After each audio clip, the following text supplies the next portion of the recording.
Hari ini kita mau ngomong soal Gen Z versus AI.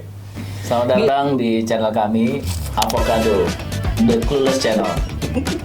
Nama saya Sen. bukan V. Nama saya Sen V. Praktisi dan pengamat arsitektur di Jakarta. Nama saya Sugi, pekerjaan sama juga dengan Sentri. Gi, lu tau nggak? Nggak. Iya. Iya, pasti tahu nggak sih ya? Apa? Ternyata ya ada beberapa anak-anak Gen Z yang curhat kali ya ke gue bilang mereka sangat anti loh sama AI. Masa sih? Bukankah mereka sangat suka? Itu dugaan kita kan pada mulanya anak-anak Gen Z sangat lekat dengan AI. Tapi rupanya mereka gini hasilnya dalam hal ini beberapa karya ya, terutama desain grafis lah. Mereka menganggap karya AI itu tidak premium gitu, karena tidak ada manusianya. Jadi merasa Hah? Maksudnya tidak akan manusianya? iya Di gambarnya? iya di gambarnya hanya berupa perintah prompt saja jadi sebuah karya kan. Iya. Jadi rupanya anak Gen Z itu ingin kembali bukan ingin kembali ya, lebih menghargai atau condong kepada betul-betul itu adalah guratan tangan manusia yang menghasilkan gambar yang tanda kutip kurang sempurna dibandingkan dengan Tapi AI juga nggak sempurna sebenarnya ya. AI dari gambarnya sempurna, cuman tidak sempurna dari faktor lain kan, dari Nggak, tapi kan ada yang jarinya 6, ada yang bentuk iya kakinya ngaco. itu bisa tuh. Kemudian ada yang memperbaikinya menjadi lebih bagus ya? lah. Tapi maksudnya dari sisi bentuk apapun juga hasil formatnya itu sempurna sekali, hampir sempurna lah. Tapi bukan enak ya sebenarnya. Kita menganggap begitu yang bukan Gen Z. Iya, bukannya apa ya? Kalau gua sih mungkin terbantu kali ya.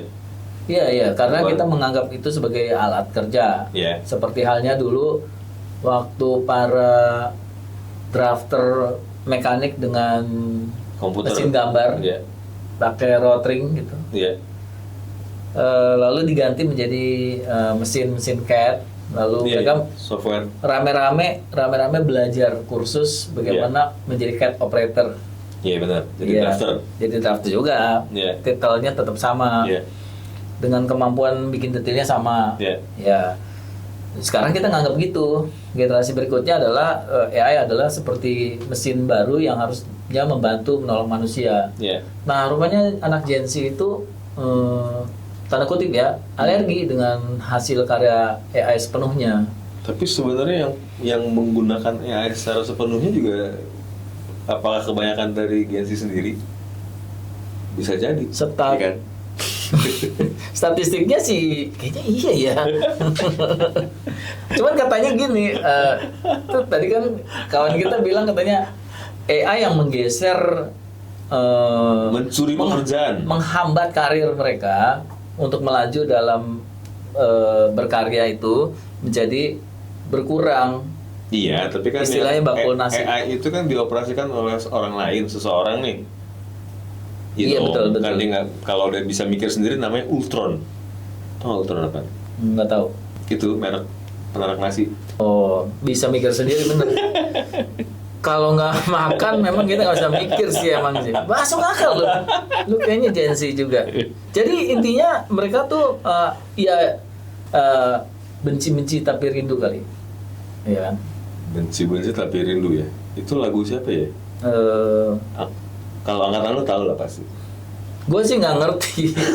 Maksud lu Ii Sugiarto kan? Gue nggak ngerti. Nggak, tapi maksud gue si AI itu kan dioperasikan oleh seorang lain, seseorang ini yang mengetikkan apa perintah atau prompt itu kan.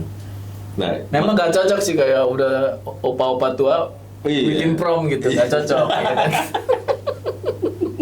Udah tremor gitu gak? Berarti apakah jangan-jangan Gen Z yang merasa tersaingi ini tuh sebenarnya disaingi oleh Gen Z sendiri? Jadi apa ya? Dilematis nggak sih? Dualisme. Jadi memang dalam budaya arsitektur lah ya, dalam khasanah arsitektur itu ternyata ada karya yang dihasilkan oleh, dalam hal ini tentu aja visualisasi 3D lah paling banyak, paling gampang gitu. Dan itu kayaknya kurang begitu dihargai oleh para Gen Z yang mau belajar lalu membuat rendering dari si mesin rendering gitu, dari karya mereka dan imajinasi murni manusia. Walaupun sebenarnya imajinasi tadi adalah diterjemahkan dalam bentuk prompt.